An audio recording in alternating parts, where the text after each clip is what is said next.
Anthony Davis has stifled a lot of what these two teams do really well, simply because he can cover so much ground. I mean, we saw it last night, dude.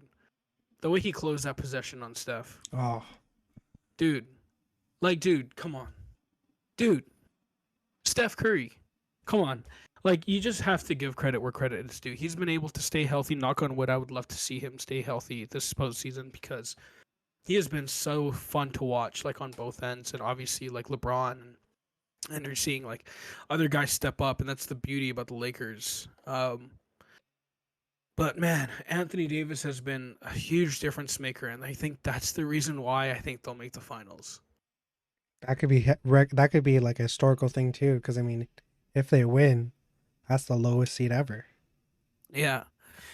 Um, with the Lakers and Warriors series, I think the Lakers are gonna take it. Obviously, I mean they are up 3-1 now, so it's kind of an easier thing to say. I'm not gonna sit here and talk about coming back from 3-1 because at this point that narrative is beaten so far into the ground. It's like okay, let's just let the series happen as it will. Like let's stop talking about are they gonna come back from 3-1? Like let's not do the Stephen A. Smith thing. But it's like I think if there is a team that's capable of doing it, it's obviously the Warriors. But I have to say, Kerr has also been a little bit outcoached this series. And while I say that Hey Kerr is man, close up there, Darvin Ham. That's yeah, that Bucks is six culture, baby. I think Kerr has made some rotational changes that I don't think were necessarily needed in terms of the starting lineup. I know they did that once with Looney because he wasn't feeling well. Um, but I think rotationally he hasn't been putting guys in the optimal position to be successful. And I think Poole said it in his post conference yesterday. I A lot of it is opportunity. I think Hmm. Poole, while you expect him to be great and to step up and play like he did last year in the playoffs when they won the championship, it's difficult when you're not getting those opportunities, and it feels like right now he's kind of just out there versus being a focal point or being a focus of their Good offense. point. Yeah. And so there are those things too. Um, I hate to say this, but it feels like Draymond has been a non-factor too. Like it doesn't feel like he's really putting his imprint on this series.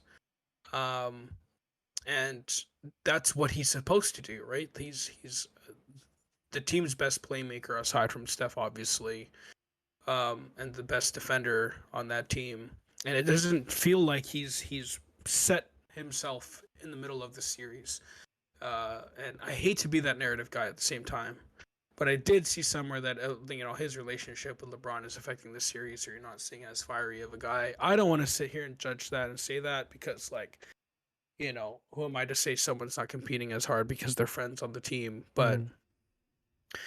I mean, let's just say it like it is. He hasn't played like up to a standard in this series either. It's been a lot of Steph and a lot of Andrew Wiggins.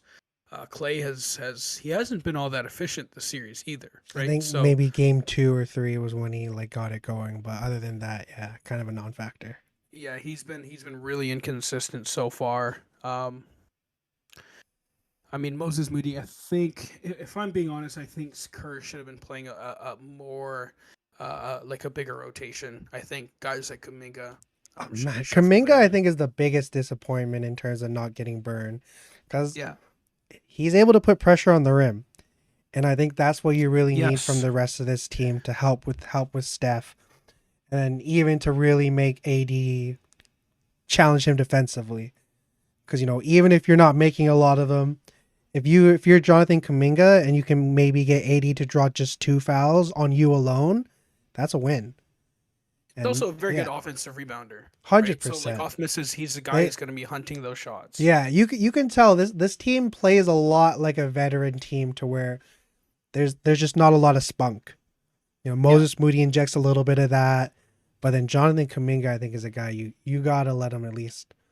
You know, Jermichael Green's cool and all. He had that one good game, but I just don't see a Yeah. world where he should be like over Kaminga.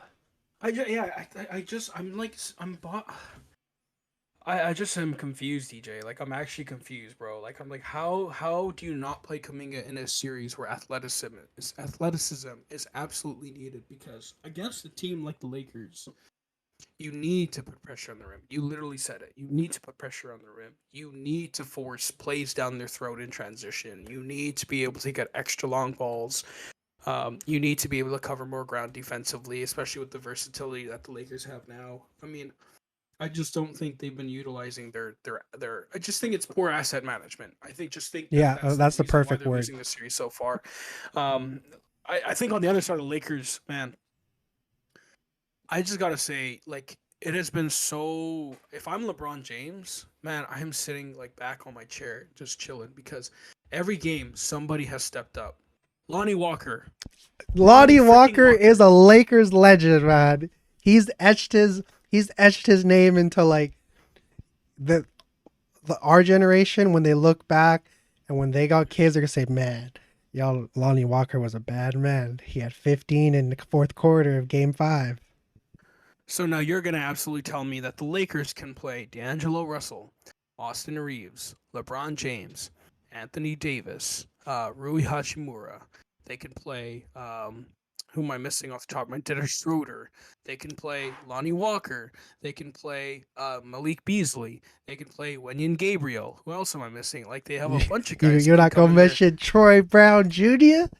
Has he been getting minutes as much? I no, Like not this series. that's what I'm He saying. got a Like few in the last one, but this team is deep, man. yeah, This Rob team is Palinka, deep, bro. man. If This team is if deep. He got if himself the out of hole. if the Kings didn't have as good of a season as they did, Rob Palinka Loki could have swiped that award with for like a month of work. Oh yeah. Oh yeah. Because I mean, look at what they're doing right now. I mean, this team is they're playing so well, and the reason why I'm saying this is because LeBron James has not had to backpack a lot of load that he has in previous Mm. years. Like I think this might be the first year where I sit here and say, "Wow, LeBron hasn't had to LeBron." Right? And he's got so much left in the gas tank. He can conserve this because he can rely on obviously Anthony Davis, D'Angelo Russell, Austin Reeves, Rui Hachimura, Lonnie Walker, these guys to have big games and they can share the wealth as to who's performing well. How could I forget Jared Vanderbilt, who's been awesome? Oh my Like he's goodness, oh my god. Van Like he's been man, if Vando can just be like super consistent with that corner three, oh yeah. And he's been hitting it every now and then again yeah, he hits it consistently at is the like thing. a decent clip for a guy who never shoots threes to begin with. Yeah. But you're looking at a guy who's PJ Tucker esque, but Yeah. significantly bigger. You know, not necessarily saying he's a better defender than PJ at this point, because I think they're pretty similar. But that's I think that's what a lot of like teams are looking for. They're looking for the guy who doesn't need 12 plus shots a game to be efficient. The guy who's going to compete defensively. You're going to put him on your Yeah. best player. And man, Jared Vanderbilt, I think is easily he's in that tier of like your favorite player's favorite player. He's not going to get a lot of the 100%. accolades, but you know, if you're in tune with it, if you're watching, you got all those like, you know, outside things that aren't always brought in. Jared Vanderbilt's that guy, 100%. Yeah. He's been great, man. I mean, it's really hard to sit here and be like, man, this team is 10 deep, right? This team is 10 deep. They're playing really well. LeBron hasn't had to LeBron. He can conserve that energy for when they play. In my opinion, I think it's going to be Denver. And right now, as we're watching, Denver is Yeah, up it's by looking like it's gonna be Denver. 17. Um, I mean, they're going to have to go back to Phoenix to win that game. But again, like, I like the Lakers' chances. If I LeBron do continues too. at this pace, they look absolutely good, man. And like, I wanted to ask you, I'm like, let's. They're probably gonna move on this from the series, Mhm. but between Denver and Phoenix, or for what I think is Miami and or Philly, um, is there a team here that you can say that the Lakers are going to be scared of? Oh, Because like we just talked about it. I just said, hey, like this path to that's a the good title looks question. That's a real. good question. Is there a team here that you literally sit here and go, I'm actually scared of them to play them? There's one team on my mind right now that I'm like iffy about, but I'll let you like. What do you Oh think? man, I think Philly is really the only one that I'm looking at. I Like, was gonna say the same yeah, thing. because the oh bro, just It's the only imagine the team that battle. matches up. Yeah, Yes, let's see. I can see that. That's the only team that Matt can really. Because I think if it's the Celtics, as great as they are at switching everything, you know, defensively, Al Horford's taking a little step back. You saw that in today's game. He was getting Who's cooked. guarding Anthony Davis on the Celtics, dog? Nobody, nobody. And LeBron loves to get his get back. So he's gonna bang one on Tatum that like sends him back or something, man.